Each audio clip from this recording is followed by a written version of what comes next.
Olá! Com a aula de hoje, iniciamos a disciplina de Sociologia para o curso de Segurança Pública. A Sociologia nada mais é do que a ciência que estuda a ou as sociedades. Mas como já nascemos inseridos nela, para a maioria das pessoas é algo imperceptível. Por isso pode parecer estranho, à primeira vista, que exista uma ciência para estudar algo tão natural, digamos assim. Aliás, está aí uma importante questão. O que é natural e o que é cultural? Já parou para pensar nisso? Pensemos juntos. Cada sociedade tem suas próprias características, certo? Pois bem, essas características vão variar de acordo com a cultura. Mas o fato de, em todo o mundo, as pessoas se organizarem em sociedade é algo natural, porque independe da cultura, tempo ou lugar.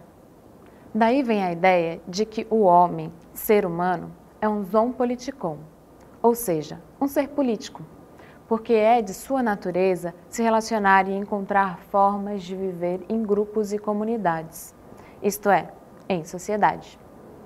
Trazendo para um exemplo mais básico, ter cabelo é algo natural, certo? Porque é geral e em todo mundo todas as pessoas têm. Mas a forma como penteamos, amarramos, pintamos o cabelo, isso é cultural, pois varia de lugar para lugar. E contudo, você pode usar essa lógica para poder saber se algo é natural ou cultural. Pois o que nos parece natural, com frequência, é cultural. Ficou mais claro? Bom, a sociologia é uma ciência recente. E neste primeiro módulo, falaremos da contribuição de Émile Durkheim, que viveu entre 1858 e 1917.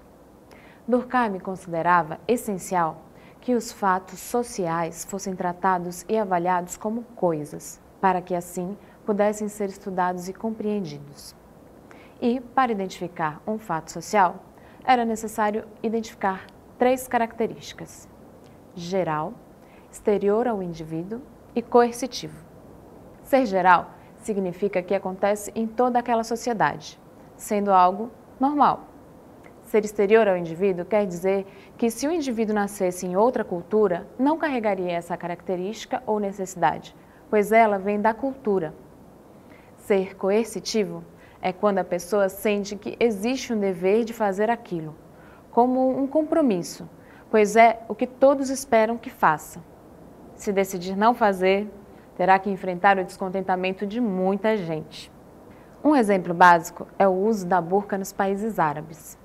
Todas as mulheres daquela sociedade a utilizam, ainda que não seja uma necessidade fisiológica, por exemplo.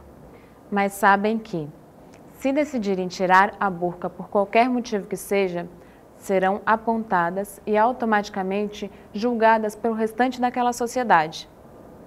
Outro exemplo são as brigas de família por disputa de terra no Nordeste aqui no Brasil. É algo normal naquela sociedade.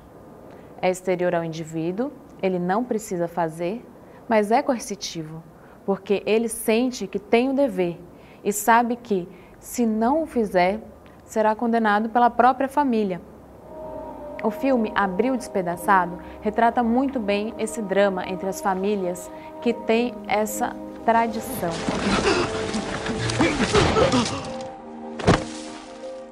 Outra contribuição de Durkheim é o conceito de patologia social, que ocorre quando há um distúrbio ou uma anomalia em determinada sociedade. É algo que foge à regra, denotando um problema como uma doença naquele grupo ou localidade. O diagnóstico dessa doença pode ser obtido por meio das pesquisas e estatísticas da região. Em todos os lugares há crimes, mortes, assaltos, suicídios, doenças psíquicas. Mas, se em algum lugar o número dessas ocorrências ultrapassa o normal, que é a média das estatísticas, significa que há ali uma patologia social.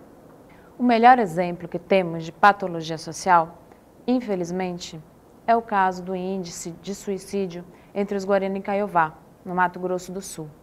Problema que foi identificado há mais de 10 anos e que até o momento segue, de certa forma, aguardando o tratamento, se considerarmos que ainda depende de decisões políticas e medidas que procurem sanar a questão. Esse problema é retratado no filme Terra Vermelha, que sugiro assistir. E não esquecer de colocar as legendas, já que boa parte dos diálogos se dá em Guarani. Para finalizar este módulo, outra importante contribuição de Durkheim diz respeito à divisão do trabalho social. Durkheim observa a mudança que ocorre na divisão do trabalho. Nas sociedades tidas como primitivas na época, a divisão do trabalho se dava por gênero, ou seja, as mulheres tinham algumas funções e os homens outras.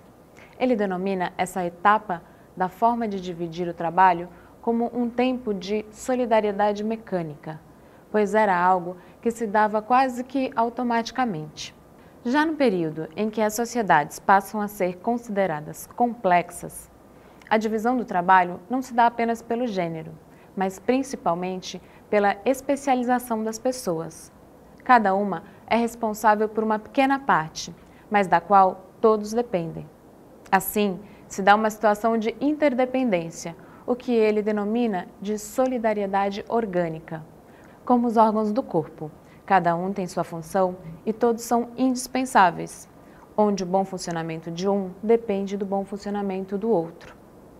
E assim tem início a sociologia, que no decorrer do tempo estudará muitas outras coisas relacionadas ao nosso modo de vida e convivência, tendo como resultado centenas de livros, teses e teorias. Procure assistir aos filmes indicados e reflita sobre a relação deles com a matéria. Escreva, pergunte ou anote tudo que lhe vier à mente durante a reflexão. Conversaremos sobre ela pelo chat na plataforma AVA ou durante as aulas presenciais. Muito obrigada e até a próxima aula, onde falaremos sobre a contribuição do sociólogo Max Weber.